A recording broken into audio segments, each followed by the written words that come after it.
Welcome to the Zacks Roundtable Review, a discussion of current events affecting investors as well as other topics of financial interest, featuring the analysts and editors of Zacks.com. Well, despite final passage of the financial bailout plan, world markets not reacting positively, unfortunately. So with that in mind, we thought we'd ask our panelists what they would do if they had $100,000 in fresh cash to invest handed to them today. And we thought it would be more beneficial to you, our viewer, if we discussed this issue from three different investing perspectives. The short term, the ultra-conservative angle, and then somewhere in the middle. Kind of like a Goldilocks approach. So tackling each will be Steve Reitmeister, editor-at-large at Zacks.com, followed by Charles Rotblut. Charles is our senior market analyst at Zacks.com. And then the maestro of stock screens, Kevin Matras, and not necessarily in that order. Now, Steve, really, this was your idea to come up with this for the roundtable today. And I have to admit, it's kind of an interesting concept here. Actually, Russell Crowe was quoted on late-night television recently as saying that the Feds should be giving each one of us $1 million to invest. So I second that motion. Isn't he a Nobel economist? Isn't that what he is? No. He played one on TV. Okay. And actually, that's true. Eric, our crack engineer and all-around technical person on the show here, brought that to my attention. Nice. But why 100,000 versus the million, I guess, is the question. Yeah, we got a couple things. You know, the $100,000 is a little more realistic towards what people have. You know, $1 million is a fun scenario, but $100,000 a little more realistic. But the idea of the fresh money is this idea of, like, what would you do if you had a clean slate? If you had a clean slate, what would you do with that money? How would you come to the market to be successful, given whether you're an aggressive trader or long-term investor or somewhere in between? And the issue is, we can always come to the market with a clean sheet of paper. You know, beside your house, which you cannot sell right now successfully. Anyway, right. You know, but whatever money you have in cash, bonds, or stocks, you can move out and apply it to your clean sheet of paper scenario. Okay, and so that's why we can come to this with as clear a head as possible, create a plan of what we want to do, and then really what we should do as investors is shift into that mode. Right. And that's why this is a great exercise. All right, so Kevin, let's start with you. You, the master of stock screens, more on the short-term side of things. Okay. The day-to-day market gyrations is what you pay a lot of attention to. Okay. So if you had this 100,000 fresh cash, where'd you go with it? You know, looking at, what the market has done so far, I would absolutely be looking to get into the market right now. And I would probably split the portfolio up into two different halves, if you will. I would put a good portion of it into the more stable things, like consumer staples. I think every portfolio should have at least some exposure in consumer staples. They have been the best industry as of late, relatively speaking, and also in absolute terms. So I think whether you are a long-term trader, short-term trader, somewhere in between, I think you absolutely should have some exposure there. And I also think that you need to be able to have some exposure in utilities. I think that also is a great place to be. Electricity, water, this kind of thing. Because if you think about it, no matter what is happening in your life, these are things that you kind of can't do without. So these are things that absolutely have to be in your portfolio. Same thing with the medical sector, healthcare industry, this kind of stuff. But I would take the other half of that money and I would absolutely be concentrating on the most beaten down sectors. You take a look at the energy industry. The energy industry, I mean, it has come off its highs ridiculously so. And oil is still going down. Oil is still going down, but I believe if you take a look at the price of oil and the demand that's still going to exist when all of this stuff blows over, I think these oil service companies, there's going to be a tremendous demand for their products and services. And as long as oil still stays above this, $50, $60 area, heck, even if it is $60, you're still going to be looking at increased demand now as compared to where you were, let's say, 5 years ago. So I would definitely be trolling the oil service sector for companies like this. And I would say maybe 10 or 15% of my money would be going into that area. Also, too, I would be looking at a lot of the financial corporations. I'm looking at some of the bigger money centers that have survived this turmoil. I'd be looking at regional banks. There's a lot of regional banks that are doing excellent don't really have any exposure to what's happening right now, and I think those companies are going to be the benefactor. Now, again, you're going to have to pick wisely, but I would say if you're getting into these financial companies and you find yourself underwater by, let's say, 10%, I would be extremely vigilant to cut these things off right away. I don't want any of these things to really dig into my pocket too much. The other area that I think would be good, too, is when you're looking at finance, I would take a look at the REITs. So I think a lot of the real estate investment trust corporations are excellent places to be.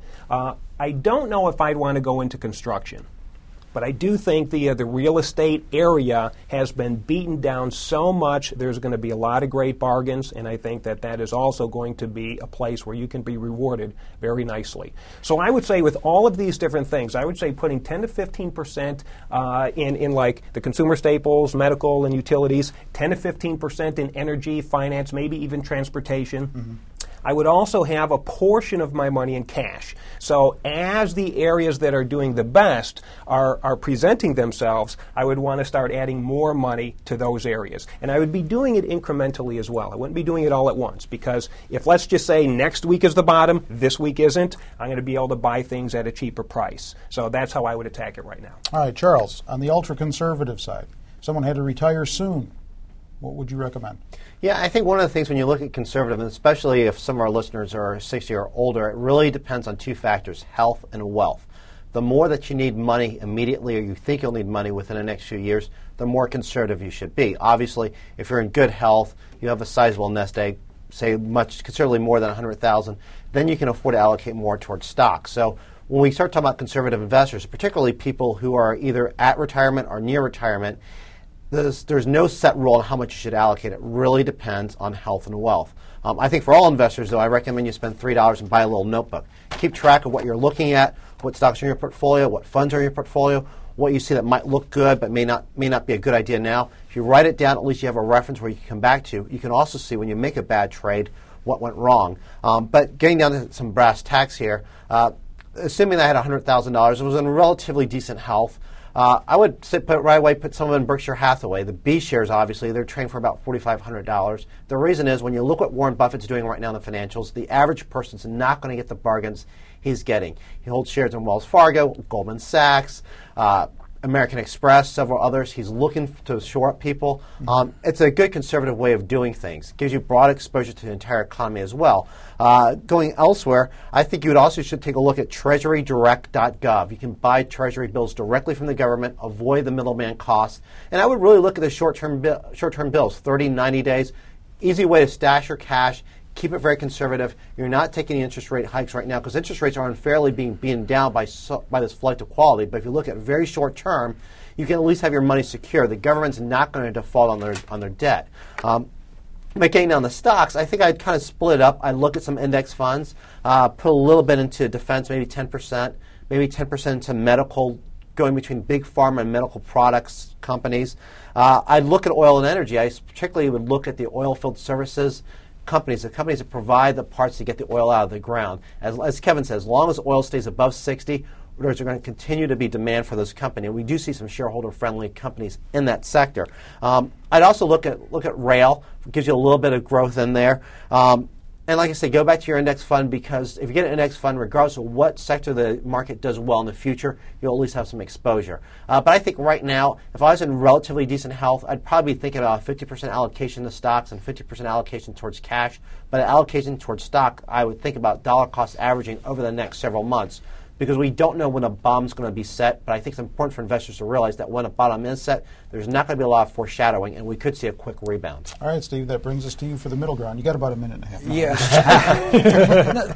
A lot of commonalities with what they're saying, because it is still dicey out there. I could make a good case for why there could be capitulation as early as today or tomorrow in the market, the way it's dropping. And with earnings season coming on, the election, you could very well see a 5-10% short-term rally. The thing is, does it have legs? And that's why I'd still be in a little bit of a wealth preservation mode. So I would start with the following premise. 40% cash, and cash to me means treasuries these days. 50% long on stocks. I'm going to get how to break that up in a second, and about 10% in gold mining stocks. And I'm separating that out from the regular stocks because I think there's a case to be made for gold, which is all this money being pumped in or fresh money being created is hurts the dollar, makes it worth less.